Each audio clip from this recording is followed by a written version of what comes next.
بسم اللہ الرحمن الرحیم۔ چوڑیاں پہن کر نماز پڑھنے والی عورتیں یہ بیان ضرور سنیں، اور حضرت عائشہ صدیقہ رضی اللہ تعالیٰ عنہ کا فرمان بھی ضرور سن لیں۔ زیبائش اور سنگھار عورت کا بنیادی اور فطری حق ہے، جو کہ بعض حالات میں اس پر واجب بھی ہو جاتا ہے۔ بہرحال بننا سنورنا، میک اپ کرنا عورت کی فطرت کے عین مطابق ہے، لیکن موجودہ زمانے میں نت نئے فیشن اور مقابلہ حسن کی دوڑ نے عورت کو بناؤ سنگھار کے معاملے میں حدود سے آگے نکال دیا ہے۔ اسلام عورت کے بناؤ سنگھار کا قطعی مخالف نہیں ہے، لیکن وہ عورت کو شو پیس بننے یا بنانے سے روکتا ہے، اور یہ قید لگاتا ہے کہ اس کا بناؤ سنگھار دنیا کو دکھانے اور شو پیس بننے کی بجائے صرف ایک ہی مرد کے لیے ہو، اور اس بناؤ سنگھار کو اس کے محارم ہی دیکھ سکیں، اور وہ بھی مکمل آداب کے ساتھ دیکھیں۔ رسول اکرم صلی اللہ علیہ وآلہ وسلم کا ارشاد ہے کہ جو عورت خوشبو لگا کر باہر نکلے اور اس کا گزر لوگوں کے پاس سے ہو اور وہ اس کی خوشبو محسوس کر لیں تو یہ عورت بدکار عورت کی طرح ہی ہوگی۔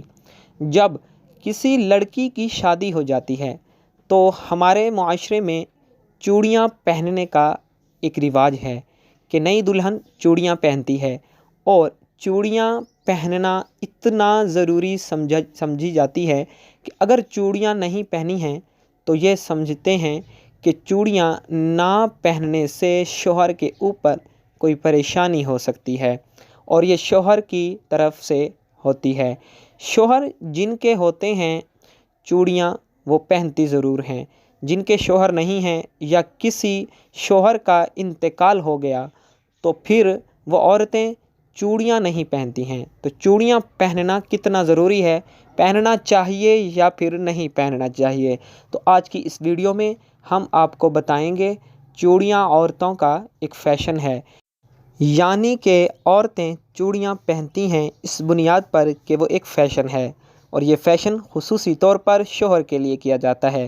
ویسے تو ہر سنگھار شوہر کے لیے ہوتا ہے، یہ ہر عورت جانتی ہے، ہر عورت یہ کہہ رہی ہوتی ہے کہ ہم اپنے شوہر کے لیے میک اپ کر رہے ہیں، لیکن ایسا ہوتا نہیں ہے۔ اگر واقعی کوئی عورت اپنے شوہر کے لیے میک اپ کرتی ہے تو پھر وہ اسپیشل رات کے لیے تیار ہو، رات کو میک اپ کر کے سوئے، کیونکہ رات میں ہی اس کا شوہر گھر ہوتا ہے، تو پھر اس میں کوئی بھی گناہ نہیں ہے۔ اور جو عورتیں شوہر کے لیے میک اپ کر رہی ہیں تو وہ ان کے لیے جائز ہے، اور اس میں اس عورت کو ثواب بھی ضرور ملے گا۔ اور اگر کوئی عورت اس نیت سے میک اپ کر رہی ہے کہ ہم گھر سے باہر جا رہے ہیں تو لوگ ہمیں دیکھیں گے، تو یہ بہت ہی بڑا گناہ ہے۔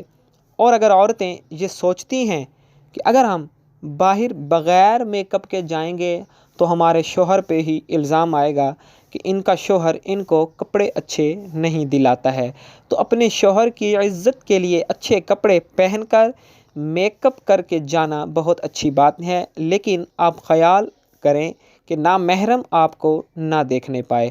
آپ کے جو محرم لوگ ہیں وہ آپ کو دیکھ سکتے ہیں۔ اور اسی طرح چوڑیاں بھی شوہر کے لیے عورتیں پہنتی ہیں جب تک شوہر حیات رہتا ہے۔ اگر کسی شوہر کا انتقال ہو جاتا ہے تو پھر عورت اپنی چوڑیوں کو نکال دیتی ہے۔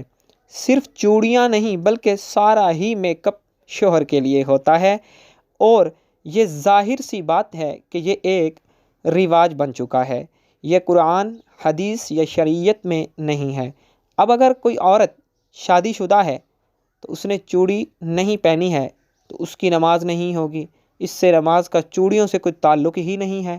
نماز تو ایک عبادت ہے اور چوڑیاں پہننا ایک فیشن ہے، تو فیشن اور عبادت کا تعلق کیسے ہو سکتا ہے؟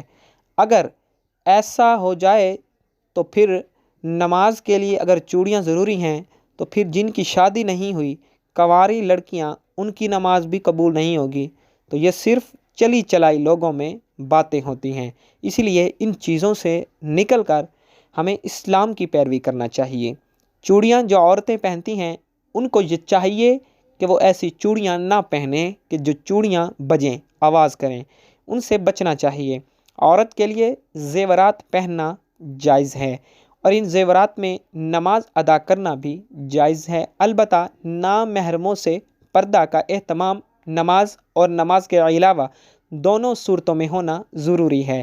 لہٰذا اس صورت میں عورت چوڑیاں پہن کر نماز پڑھے اور اس سے آواز پیدا ہو جائے یا کبھی وہ آواز غیر محرم تک اتفاقی طور پر پہنچ جائے تو اس سے عورت کی نماز خراب نہیں ہوگی۔